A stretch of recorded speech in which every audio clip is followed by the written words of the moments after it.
and bring this mindless conflict to an end at the earliest. Yes. Major General Sudhakarji, I completely agree with you over there. Please stay with us as we stay on this topic now. Ukrainian President Volodymyr Zelenskyy has accused Russia of posing a threat to global security. This comes after Zelenskyy accused Russia of shelling attack that cut power to the defunct Chernobyl nuclear plant. He has also said that Russia was doing nothing to fix the cutoff to external power to the Russian-held Zaporizhzhia nuclear plant. Ukrainian energy officials said that the strikes cut off power to over 300,000 customers in the nearby Chernihiv region.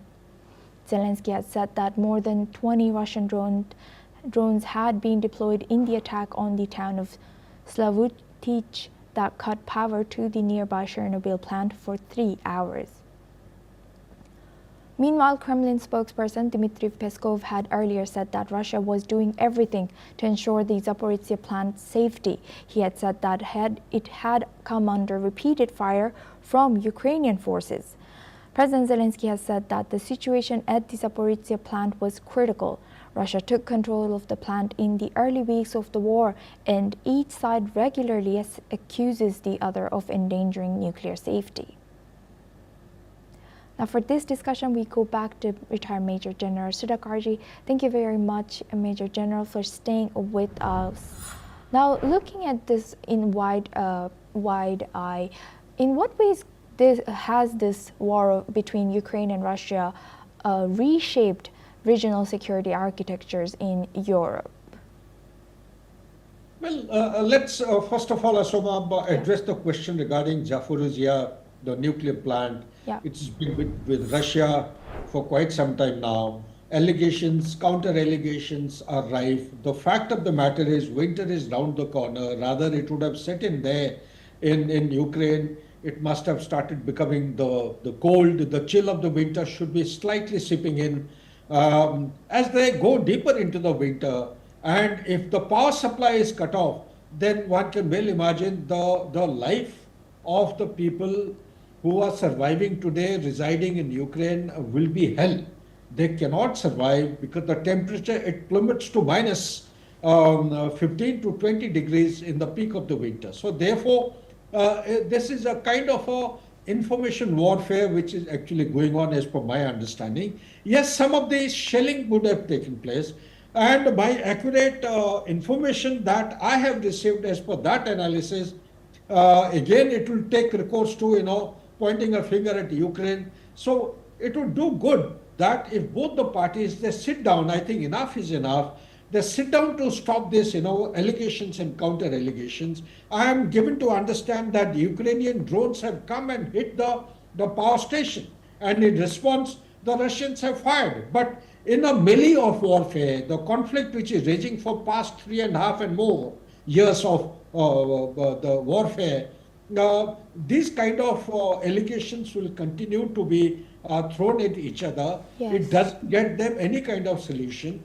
Therefore, if Ukrainians want some relief to the people who are in the receiving end, it will do them good if they do plain speaking and direct negotiations with relevant authority and bring this meaningless and useless kinds of allegation extending over past 3.5 years to an end, so that the Yes. people are safe and sound Major during General, coming winters. Major General, I also wanted to ask your opinion on international institutions. What role should international institutions like the UN or IAEA play in mitigating these risks posed by ongoing hostilities, particularly near facilities, nuclear facilities?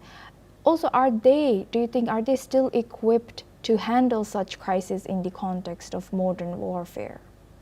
Yeah, good question. If you take your mind back, a similar kind of situation had cropped up about a year and a half, and both for Chernobyl as also Zaporizhzhia nuclear plant, the IAEA is supposed to be responsible for International Atomic Energy Agency is responsible for all civilian assets of nuclear energy. So to that extent, it is supposed to intervene effectively and ensure that the installation is kept free of any kind of kinetic attrition by either of the parties. They have an important role. They also have some enforcement mandate. They should be able to enforce certain things both on the sides of Russia as also Ukraine. If they have not woken up, it's about time that they get a wake-up call and start taking action, lest they should be prepared to see nuclearization taking place. Number two is United Nations. I'm afraid, I must say very candidly, Asoma, you have raised a very important point. United Nations being the nation which came into existence post Second World War, the primary mandate is to prevent any kind of conflict breaking out. If a conflict has broken out, it is supposed to ensure ceasefire.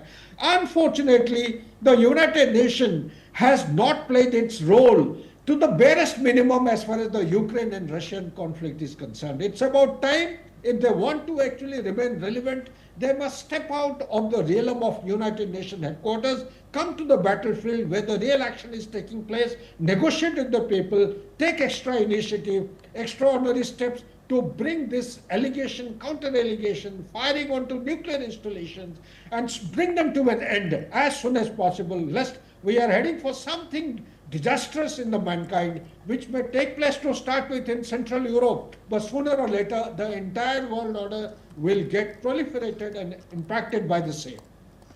Right. With that, I would like to thank Major General Sudhakarji for sharing that. Please stay with us as we stay on this